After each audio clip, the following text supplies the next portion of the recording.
Assalamualaikum warahmatullahi wabarakatuh. Saya Risma Tasya Andita dengan NIM 20108040121 dari kelas B Islam dan Sosial Humaniora. Di sini saya akan menjelaskan materi yang berjudul Islam dan Globalisasi. Penjelasan mengenai Islam dan globalisasi ini mungkin akan jadi pembahasan yang sangat luas.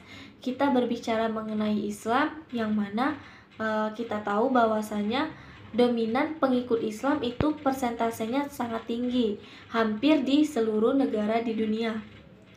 Nah, terlebih lagi ditambah mengenai pembahasan globalisasi, yang mana kita memiliki mindset terkait globalisasi yang berkaitan dengan penyebaran dan juga perubahan, sehingga pastinya akan muncul beberapa pertanyaan terkait hal itu.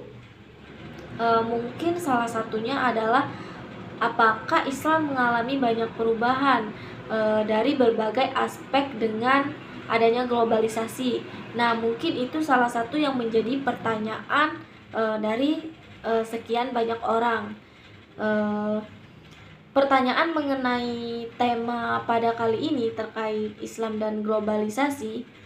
Jadi sebelum masuk ke pembahasan lebih dalam, bahwasanya Islam merupakan sebuah agama yang diturunkan oleh Allah melalui perantara malaikat Jibril yang disampaikan oleh Nabi Muhammad SAW kepada umatnya manusia, yang nantinya akan dijadikan pedoman dan juga petunjuk di dalam hidup selama di dunia. Jadi kita juga tahu bahwasanya semua agama itu adalah petunjuk dan juga pedoman bagi setiap umatnya masing-masing.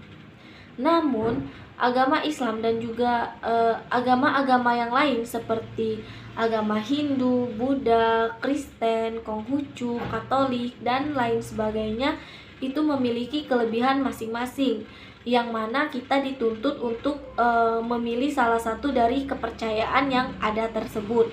Kemudian karena edisi kali ini kita akan membahas mengenai Islam dan globalisasi, oleh karena itu nantinya kita akan lebih banyak mengulik mengenai agama Islam.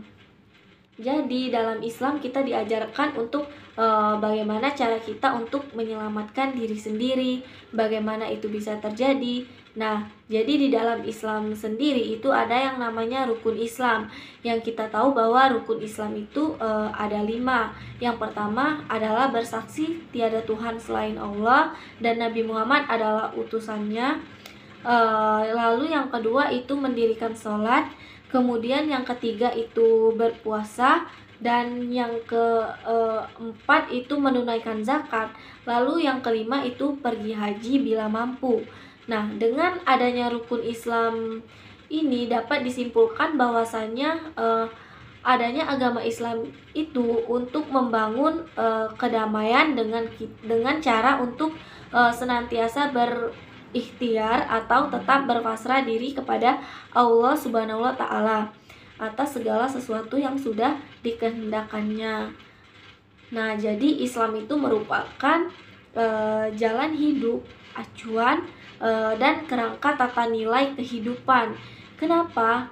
Karena dalam satu nilai Islam itu tidaklah hanya sebagai landasan etis dan juga moral saja, tetapi ajaran ini sangat bersifat komparasional dan juga aplikatif dalam segi kehidupan yang ada di dalam kehidupan manusia sehari-hari pastinya. Nah, sehingga pada prinsipnya Islam itu berisikan nilai yang menyeluruh, yang membuat manusia itu dijamin dapat mencapai tingkat kedudukan yang tinggi di dalam pandangan Allah Subhanahu wa Ta'ala.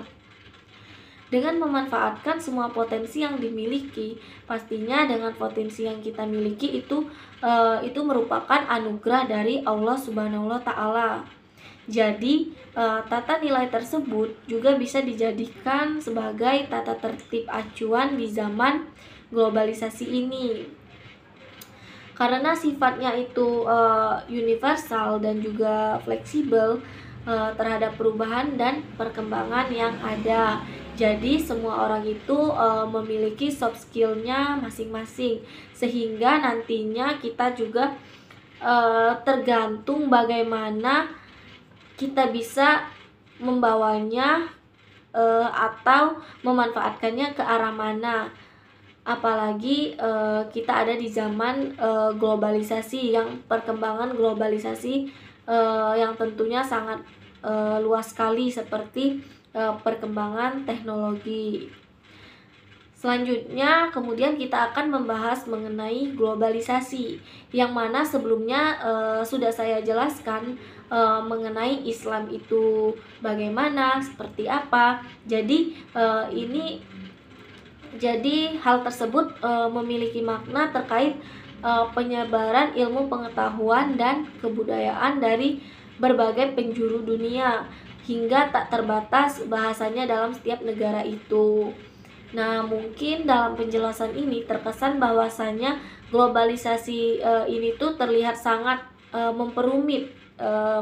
memperumit segala hal dengan perkembangannya yang ada. Namun perlu kita ketahui bahwasanya prinsip dari globalisasi ini merupakan sebuah proses penyatuan dunia secara perlahan.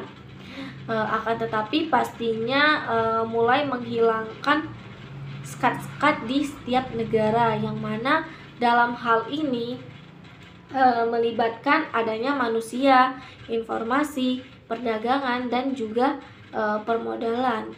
Sehingga kecenderungan globalisasi ini hampir ada di semua aspek. Salah satunya adalah agama. Agama merupakan sesuatu yang tidak dapat kita abaikan dalam globalisasi. Karena semenjak masa Renaissance itu peran agama itu secara bertahap mulai dikebiri, sehingga menjadi tuntutan pada setiap pemuka agama untuk menjelaskan ajarannya agar tetap eksis dalam perkembangan baru di dunia global ini. Sehingga pengaruh globalisasi itu tentunya tidak dapat dibatasi hanya dari lingkungan saja, karena pengaruh globalisasi ini merambah dalam segala aspek kehidupan. Kemudian bagaimana sih keterkaitan antara Islam dengan globalisasi itu sendiri? Jadi seperti yang sudah saya jelaskan tadi, bahwasanya globalisme itu merupakan sebuah pemahaman yang berangkat dari fakta tekstual historis yang ditujukan untuk semua umat dari berbagai ras dan bangsa, serta untuk semua kalangan masyarakat. Selanjutnya, posisi Islam dalam globalisasi itu menjadi sangat relevan karena secara prinsip dapat dipahami, sehingga dapat digarisbawahi bahwa Islam itu sebagai ajaran global yang memiliki ajaran yang bersifat universal, yang mana Islam itu merupakan bagian yang tidak bisa dipisahkan dari globalisasi. Islam sendiri itu menyikapi problema globalisasi ini dengan prinsip-prinsip ajaran Islam yang bersifat universal, agar bisa dijadikan sebagai dasar untuk berpijak bagi umat muslim. Sehingga dapat dipahami bahwasanya Islam pada prinsipnya itu mampu secara akidah, tetapi pada bidang-bidangnya boleh jadi berbeda. Meskipun demikian, semua hal tersebut tetap dalam naungan Islam. Sekian pemaparan materi mengenai Islam dan globalisasi dari saya. Banyak salahnya saya mohon maaf, saya akhiri. Wassalamualaikum warahmatullahi wabarakatuh.